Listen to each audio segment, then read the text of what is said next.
Hi guys, we're here with Paul and Claire of Raintown here at Buckle and Boots. Great to speak to you guys again. It's nice to see you again.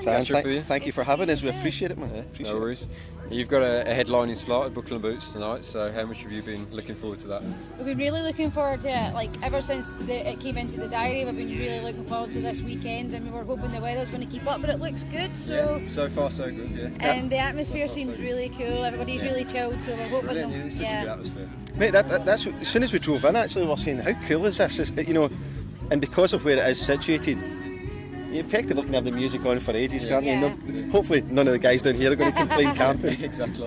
No, mate, it's been great, and it's been exciting to look forward to it.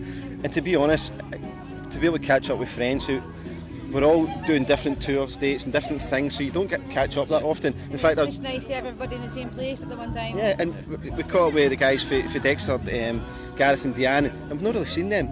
Not talked to them properly since October, so it's good to catch up, mate. Yeah, everybody in the community seems to be coming together for this. Oh no, it's great. It's a real opportunity to catch up, listen to some great music, catch up with some people who support all these bands, and catch up with like yourself, and it's great, mate. It's we love it. We love catching up with everybody, and being part of this community, as you're right, is important. Yeah, good stuff. And congratulations on Baby B. Thank you. you. I know there's a whole lot more of me this time since the last time you see me. It's been an exciting time for you guys. It's very exciting, yeah.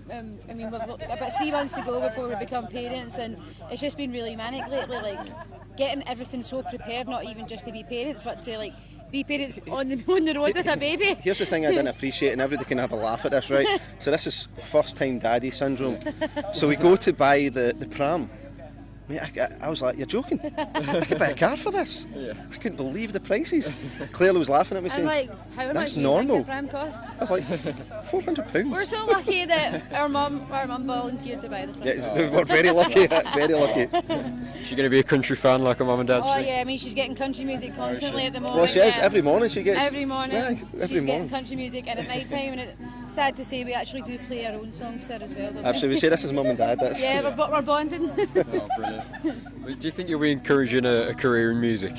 Yeah, definitely. I think we've been speaking about this a lot, like some of our late night chats about, do you think we'll support her in anything we'll do, and she'll do, and we're like, yeah. Like the bottom line, Dan, is here's the thing, and I'm sure every parent's the same, is first and foremost you hope everything goes well and she's healthy, and that's all you worry about. And then you start worrying about bizarre things that you never worried about before, and are we in the right place for a good school? I mean, what's that about? Yeah, you don't really think about things like that. Whatever she wants to do, we'll encourage her to do it. We were always really lucky, and our homes, both have said after our parents weren't into music, as in they weren't musicians or writers or singers, and they've really supported our career in music. So like, if she wants to be a musician, we'll support her 100%. Let's talk music. What's your take on the current state of country music in the UK? It's just a massive growth over the last few years. It's an incredible growth, and you know what? It's absolutely fantastic. And we talk about it ad nauseum all the time. I think the success is predicated on the fact that there's actually some infrastructure starting to happen. Yeah. And of course you've got people being signed to labels, which is a huge step. Thomas just got signed as well. Absolutely. So you've got your Shires to Decca, Ward Thomas to Sony. There's other labels now in the marketplace suddenly, getting contacted, and you're just like, this wasn't happening 2 and 3 years ago. And for us, it's just great to be part of it, and it's about everybody though, so it's not about one or two reasons. I think the big, for us anyway, the watershed moment was the first C2C. That really changed, sparked a real interest. But it's the people, it's the people at the radio stations, the blogs, the people who take their time out their own weekends, and because they love the music, actually put everything into it. And it's about the artists, it's about the fans, and it's about people like the guys here at Buckle and Boots who took the risk to actually put on a festival like this. And there's others. I've got Fort San Antone Festival. There's people supporting the country music. Great platforms for you guys. Absolutely, and it's for the artist side. These guys, people like yourself, the guys who support the music, the industry, you'll never know how grateful we are for that, because it means so much, and it's changed everything. Everything. Let's talk about Writing on the Wall as well. You released it last year. Brilliant album. It got such good reviews as well. So, but for anybody that hasn't heard the album yet, tell us about what that album means to you. Well, this was obviously our second album. We were really excited about recording it. We started writing it probably maybe about 4 years ago. So our first album came out in 2010, and we started writing probably constantly ever since the album was released. So we really wanted the jump between Hope and Troubled Times and Writing on the Wall to be measurable. And we could have went down a lot of routes with the album. We stuck to what we wanted to do, and a lot of people told us to kind of steer clear of the country thing, and that's never what we wanted to do. So we defied a lot of that, and we stuck to what we wanted to do. Not like us at all. It's not like us at all. And we wanted it because we love performing live, and we believe we bring a really good, energetic live show. We wanted to put that onto record, and I think we achieved that, and we're really proud of it. You know what else, Dan, as well, though, is Claire kind of alluded to it there. We had options to take this album elsewhere and record it in obviously different parts of the world, but the truth was we wanted to see, could we produce something that could actually compete at a level? That's what we wanted to see. We knew we had some really great songs. We'd written with great people like Brian Hughes. We'd written a couple of tracks ourselves, and we thought, actually, let's find the right people. So we did. Justin Johnson produced the album. We recorded in Park Street in Liverpool. An amazing studio, and we had amazing musicians. And what we did was we had an amazing team. And listen, nothing's achieved in isolation. Yes, we're lucky enough we get to go up on that stage in a little while and sing those songs and perform them. But we're under no illusion that any success that we have and anything we do have is about people coming together and propelling that forward. So, we're so grateful for those reviews. People have really taken it to heart as well, and it's like we've had people buying like 2 and 3 copies to give to people, and it's just like, really, you don't need that. Just tell them about they won't do it, Paul. The support we've received for the album has been amazing, and over the course of it, since our first album came out to Writing on the Wall, it's been fantastic. And it's just one of those things. We were listening to Hope and Troubled Times not that long ago, and we hadn't listened to it for ages, and we were going to see family on a long journey, so we listened to it in the car, and then we listened to it back to back with Writing on the Wall, and we were like, we've grown so much as songwriters, even as people, like, and our lives have changed so much, and we really think we've put that into the music as well. And the most recent single was 19 again, wasn't it? So tell us about that song and what the inspiration was behind that. Well, that was written by our good friend and co-writer for Writing on the Wall, Brian Hughes. We were up at his place one day having a songwriting session, and we were actually writing a completely different song at the time, but we just had a little break and we were having some coffee, and he was like, guys, I want you to hear this song, what do you think about it?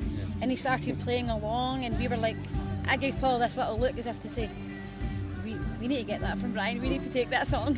So we asked him, can we record this? I like the use of the word ask. It was no, more of demanded it. It was more of a kind of, look, let's put one of your tracks on. And what about that one? That one right there. We just fell in love with the storyline and the hook behind it, and at the time I was like, I really want to give this female in this song a voice, and that's what we did. So yeah.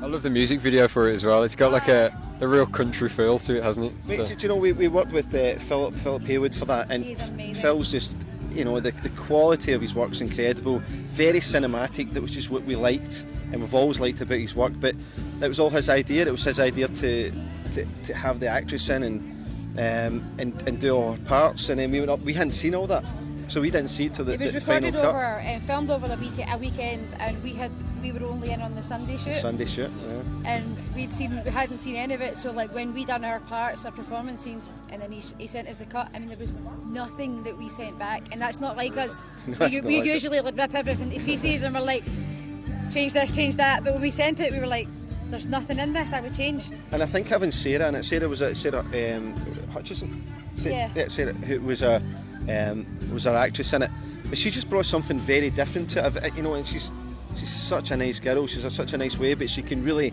properly act. That's why we loved her, and she brought a real energy to it, which I think you can really feel in the video. And you know what? It's he does this thing, doesn't he, Philip, where he puts in wee things like grabbing the apple at the end, and people are saying, "What's with the apple at the end?" I'm saying, you need to ask him. It's about grabbing that opportunity. It's about talking about recently at a recent show we done in Glasgow at King Tut's. We were talking about recently about Raintown in every single video we've got, there's always something random that's really unexplained, and I think we're just going to keep it like that. It's pretty, Next video we'll have something strange. just something, yeah, very strange. I've got a wee baby in it. Yeah, you started young. So what's the plan for the rest of the year for you guys in terms of touring, maybe writing new music? Or actually writing a lot at the Writing moment. just now is a big thing. We have some plans. Obviously, we need to take some time off for the Bambino coming along, but we have some plans for that as well. And you know, I think, Dan, for us, it's always about keeping in contact with people. And again, we're really fortunate. We have fans who are in touch every day, every single day, and it's our thing. Our thing is to get back to everybody. You know, and we've had, obviously, when we announced the baby, we had thousands to get back to, and it was upon so us to do it. overwhelming. You know, we wanted to do that. You know, and it's because we get asked a lot. "Oh, it takes up so much time," and I'm like, yes, it does, but it's the same time that people take to write it. You know, and it's if somebody takes the time to get in touch with us, it's very much about just drop. Even if it's a simple thank you. You know, this as simple as that. But you know, yeah. So we'll be writing. We'll be. Plans? There's a couple of there's some plans already in the offing for 2017, 2018. It's not going to be a long break, so it's No, only it'll going be- to be a few months now. We're going to be straight back into it. We hopefully have some Maybe exciting some new stuff music coming as well. along pretty soon. And do you know what, mate? We just keep going. You know, there's like we're saying, there's so many other things going on in the background now. You know, I think so many things have changed that conversations are taking place. Like this week, we're doing a session next week. So we're doing a session for Radio Scotland. We're just single of the week for them for 19 again. You know that, and even the girl Janice Forsyth saying, "I'm not really into country music, but for some reason, I really like this." And she liked the album, so she's got us in. That's all starting to plug away. That's mainstream, you know, it's mainstream stuff. We always think it's amazing when non-country people in the media start supporting your music. That's when you know that there is a big change coming. For sure, and I think the fact that we're playing Shepherd's Bush Empire in July with Runrig. Yeah, I heard about that. It's and really exciting. Really excited about it. It's amazing, you know. We saw Lady Antebellum there the first time they played in the UK, and we said at that time we need to play this venue, and of course the Shires have done it and sold it out, and we're getting to support an amazing live band as well, and it's so exciting, really humbling to be there, and just being part of the whole thing, mate, is exciting. So it's just really good times. We use that word a lot, and it's deliberate, you know, but we're grateful for these opportunities, and that's the truth, mate. And anybody who actually gets to meet us will know that that's exactly the way we are, you know. So, but it's we've got some news that will come out pretty soon, and it's all good, mate. Exciting Really, stuff. really good. Well, guys, thank you for your time. Thank you. Really appreciate it. Absolute pleasure. Look forward to seeing you in a Thanks. little while. Hope on you the enjoy it, main mate. stage. Thank you so much, Alright, Dan. No worries. Thank you. Signing Thank out, you. Paul and Claire from Raintown.